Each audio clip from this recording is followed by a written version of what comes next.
wahai Amirul Mukminin, apabila telah datang pertolongan Allah dan orang-orang sudah berbondong-bondong masuk agama Islam, masuk ke dalam agamanya Allah, maka sebentar lagi Muhammad itu akan meninggal dunia.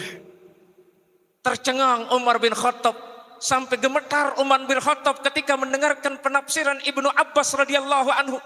Dan ketika ulama-ulama ini menafsirkan, kosong melompong semua tafsirannya. Maka apa kata Umar bin Khattab? Ini dia penafsiran yang aku inginkan. Ini yang aku inginkan. Apa yang dikatakan Ibnu Abbas, tidak lama lagi Rasulullah SAW meninggal dunia apabila orang-orang Arab ini sudah berbondong-bondong masuk agama Islam. Apabila Fathu Makkah itu sudah orang ramai terbuka di situ masuk berbondong-bondong, maka tidak lama lagi meninggal Rasulullah. Sama dengan ketika diturunkan surat Al-Maidah, al-yauma akmaltu lakum dinukum wa atmamtu alaikum nikmati wa raditu lakumul Islam madinah. Ketika ayat ini diturunkan, Abu Bakar Siddiq radhiyallahu anhu menangis pada saat di mana Haji Wada, di mana beliau berkhutbah di Arafah. Menangisnya Abu Bakar Siddiq radhiyallahu anhu, orang-orang tercengang. Abu Bakar, kan dia nangis. Kalian tidak paham ayat yang disampaikan oleh Rasulullah surat Al-Maidah tadi. Itu pertanda kalau agama telah disempurnakan, nikmat telah disempurnakan. Agama ini terjadi lautan tangis, se-Arafah itu menangis. Karena betul, begitu sudah selesai ayat itu, tidak lama kemudian Rasulullah SAW meninggal dunia. Kita kembali kepada insan cendekian. Itu syarat pertama kata Imam Syafi'i. Yang kedua syaratnya adalah hirsun. Seorang penuntut ilmu itu harus memiliki semangat. Sehebat apapun madrasah kita, apapun nama sekolah kita, dia sekolah kita di tengah kota metropolitan, sekolah kita di tengah hutan, sekolah kita di pinggir jalan, di pinggir sawah, di pinggir kebun. Tapi kalau kita tidak punya semangat, fasilitas sekolah kita maju, tapi tidak ada semangat, nonsen. Tidak akan kita dapatkan ilmu itu. Ilmu itu harus kita buru, harus kita kejar dengan semangat yang kuat, dengan tekad dan semangat yang tinggi. Karena ilmu itu memiliki 3 hakikat. Izin air itu Tuan Guru. Air. Ini yang sudah saya minum itu. Oh ya, izin. Lanjut Bu. Ibu mau minum? Mau? Ya, ini udah ada air, kasihan. Ini Zenta gimana nggak ada air ini, ibu-ibu mau minum? Izin saya minum. Bismillah.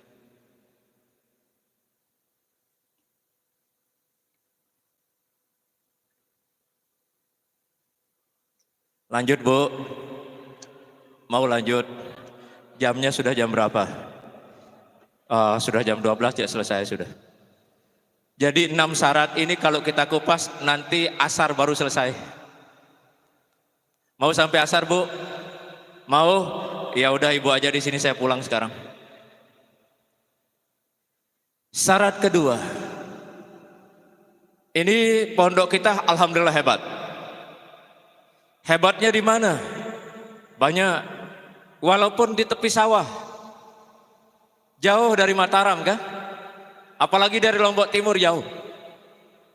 Tapi anak-anak kita tadi ketika ditanya bahasa Inggris, ditanya bahasa Arab, ditanya hadis arba'in, saya simak nggak ada yang salah. Boleh kita sekolah kita di tepi jalan, boleh kita sekolah di tengah hutan belantara, boleh kita mendirikan bangunan sekolah di pinggir, di pematang-pematang sawah, di tengah hutan. Tapi kita harus berotakkan London. Oi, Bu, kanggo te sekolah lek sedin sawah, lek sedin bangket, kanggo otak-otak anak kita London. Artinya otak-otak kita Jerman, otak-otak kita Jepang, otak-otak kita Cina, otak-otak kita Baghdad, dan hati kita adalah Ka'bah. Bu, lanjut. Tuh, Kita harus punya semangat. Dari ilmu itu akan melahirkan 3 kekuatan. Ain, lam, mim. Berapa hurufnya Bu? 3. 1, ain. Yang kedua, yang ketiga, mim. Kata ulama, ilmu itu terdiri dari 3 huruf. Yang pertama ain. Ain itu maknanya illin. Orang yang berilmu, yang diberikan ilmu, dia akan diangkat derajatnya oleh Allah setinggi-tingginya. Kata Imam Abu Hamid Hujatul Islam Muhammad bin Muhammad Al-Ghazali At-Tusi di dalam kitab Ihya Ulumuddin, 1 derajat bagi orang yang berilmu itu sama tingginya dengan langit ke-7. Dan sama bawahnya dengan bumi yang paling bawah yang disebut dengan aspal. Aspal itu dalam bahasa agama itu kera bumi yang paling bawah. Makanya Allah mengatakan summa radadnahu asfala safilin. Yang kemudian Allah campakkan ke dalam neraka yang paling bawah, ke dalam kera bumi yang paling bawah. Jadi tingginya orang berilmu itu 1 derajat itu sama tingginya dengan langit ke-7. Makanya orang berilmu tidak akan pernah sirna walaupun jasadnya hancur. Ilmu itu tidak akan pernah sirna walaupun pemiliknya sudah hilang ribuan tahun. Kenapa? Ada 2 sifat ilmu itu. Yang pertama al-ilmu nurun. Yang kedua al-ilmu harisun. Ilmu itu adalah cahaya.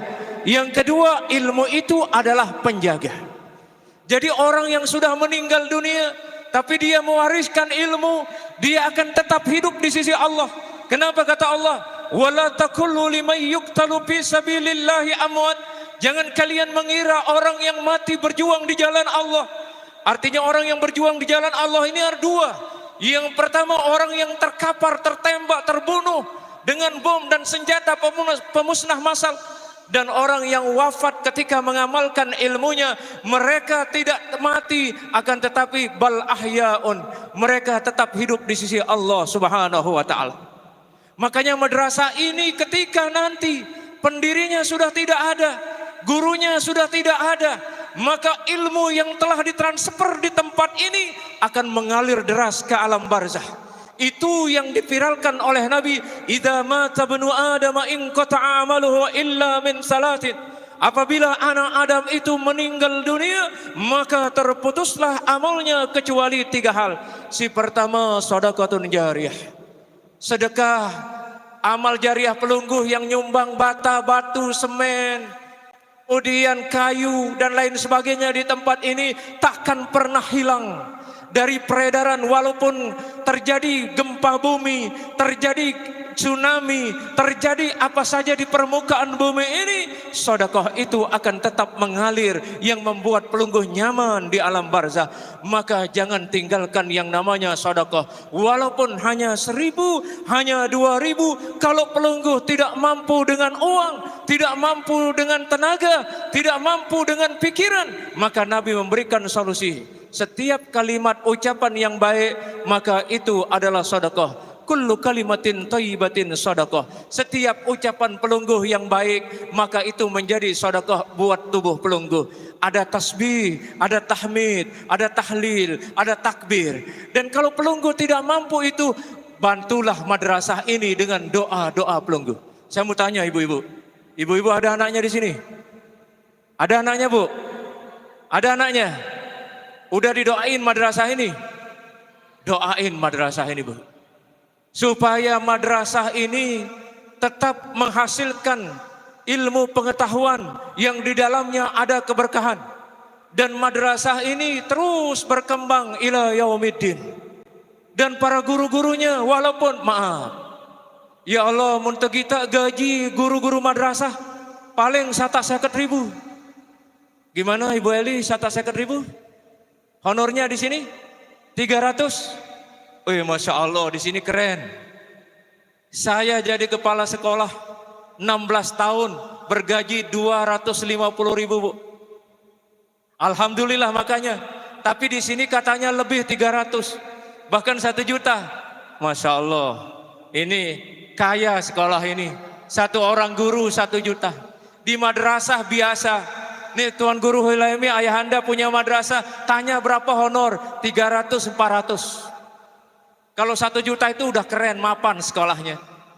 Tetapi guru-guru tidak pernah kendor semangatnya. Karena apa? Wejengan Imam Syafi'i. Orang yang menuntut ilmu harus punya semangat. Kalau kita berhitung dengan uang 250.000, apa yang kita dapatkan? Tapi ada honor yang lebih besar, namanya Honda, honor dari Allah. Betul ibu-ibu? Apa cukup dengan uang 1 juta? Anak 3, belum seragamnya, belum sepatunya, belum ibunya beli make up, beli gincu, beli sepat alis, beli segala macam. Tidak cukup. Tapi apa yang membuat sekolah ini bisa tumbuh?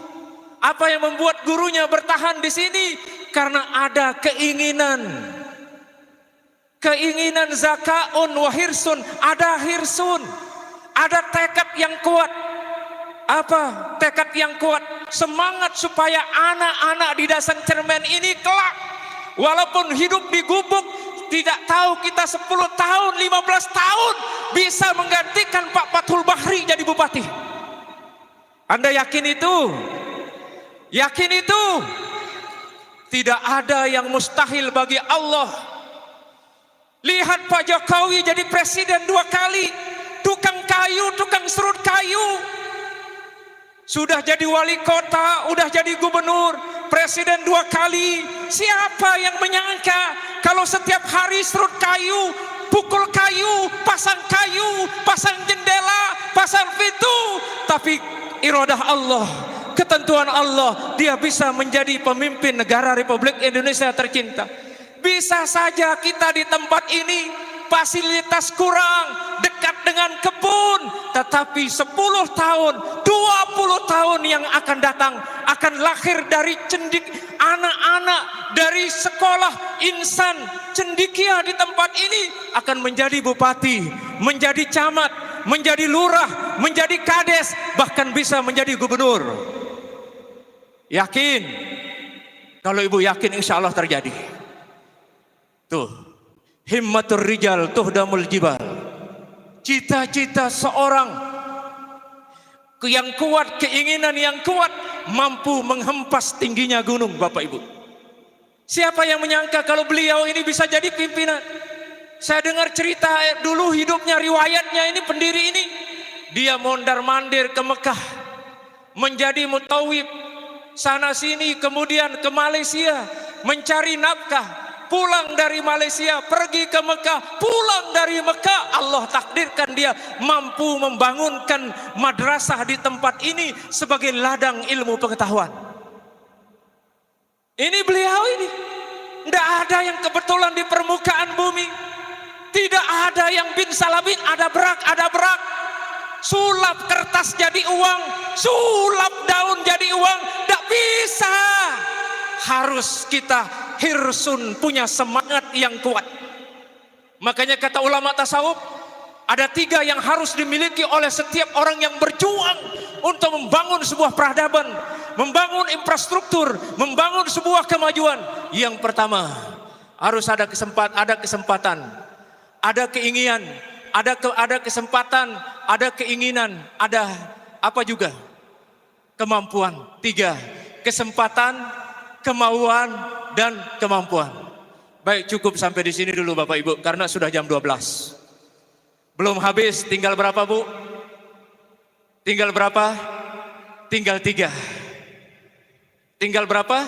Tinggal 4. Zakaun, wa hirsun, wa jtihadun, wa dirhamun, wa suhbatu ustadin, wa tulu zamanin. Orang mau maju, orang mau sukses, dia sungguh-sungguh ijtihadun, kemudian ada uang. Ini sekolahnya sekolah gratis apa tidak, Tuan Guru? Kebiasaan sekolah gratis itu membuat sekolah tidak maju. Makanya jangan senang-senang gratis. Orang yang betul-betul mau meningkatkan kualitas sekolah, bayar. Lihat sampai itu yang di Jakarta, yang di Al-Azhar, kemudian yang Temboro, kemudian sekolah-sekolah maju itu tidak ada yang gratis. Kalau sekolah gratis itu biasa asal-asalan gurunya. Karena apa? telat bayar honor guru sampai 3 bulan. Kenapa? Gratis. Efek gratis itu membuat guru tidak masuk sekolah. Ini bayar, kalau kita bayar 1 juta misal, SPP-nya 1 juta dengan makan minumnya, insya Allah gurunya tidak akan pernah malas. Bahasa Arabnya lancar, bahasa Inggrisnya lancar, tahfiznya lancar. Kenapa? Wadirhamun, ada uang masuk kantong guru. Betul? Sekarang kalau gratis, gurunya dari sana, dari Mantang, ada gurunya dari sana jauh, kemudian pakai bensin datang ke sini loyo, ngajarnya. Nah, sekarang pelajaran kita ini teler. Tidak sanggup menyampaikan materi yang sudah disiapkan. Kenapa? Bensin di jalan habis, terjadi kanker kantong kering. Ini efek daripada gratis. Kalau bayar, insya Allah fasilitasnya tidak kalah dengan sekolah-sekolah yang maju, kecuali anak yatim yang harus digratiskan Tuan Guru. Orang yang betul-betul tidak mampu, tetapi sekolah, jangan sekolah gratis. Saya mau tanya, mic ini gratis apa enggak? Podium ini gratis apa tidak? Maju meja bangku gratis apa tidak? Tidak ada gratis. Kalau mau cerdas, kata Imam Syafi'i, wadirhamun, harus ada uang. Kata lainnya wabulgatun, ada rupiah, ada rial, ada dolar, ada ringgit, baru anak kita bisa kemana-mana. Baru anak kita bisa hebat dalam menuntut ilmu. Tidak ada pulus mampus. Betul? Kalau ada uang, abang disayang.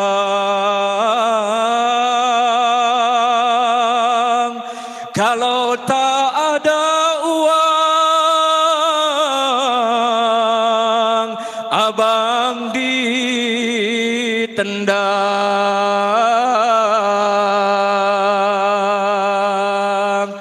Uang syarat menuntut ilmu, tak ada uang anak tak bisa maju. Gurunya juga tak bisa jadi profesional. Semua butuh uang, pulpen butuh uang, meja butuh uang, semuanya harus uang. Ya, terima kasih burung irian, burung cendrawasih. Sekian dan terima kasih. Kalau ada jarum yang patah, jangan simpan dalam laki. Kalau ada kata Kusairi salah, jangan lapor sama Pak Polisi. Burung kecil, burung petuk, itulah burung Indonesia. Assalamualaikum warahmatullahi wabarakatuh. Waalaikumsalam warahmatullahi wabarakatuh. Wow, ini semakin semangat saya ya ibu-ibu, walaupun udah siang tapi dengan semangat Al-Mukarram Tuan Guru Kusairi Busairi. Wah, jadi makin menjadi membara ini. Seolah-olah Tiang mau kembali lagi, diasuh oleh ibu sendiri, kemudian disekolahkan. Yakin Tiang mau bayar sebanyak-banyaknya biar menjadi insan yang cendekia, seperti namanya Zenta Cendekia. Baik, ini karena sudah di ujung acara, kita sudah diberikan support system ya tadi namanya oleh Tuan Guru Busairi. Saatnya kami panggil nominasi santri terbaik dan santri terkreatif pada tahun pelajaran 2024-2025 menurut analisa seluruh guru Yayasan Zenta El Haram Barat.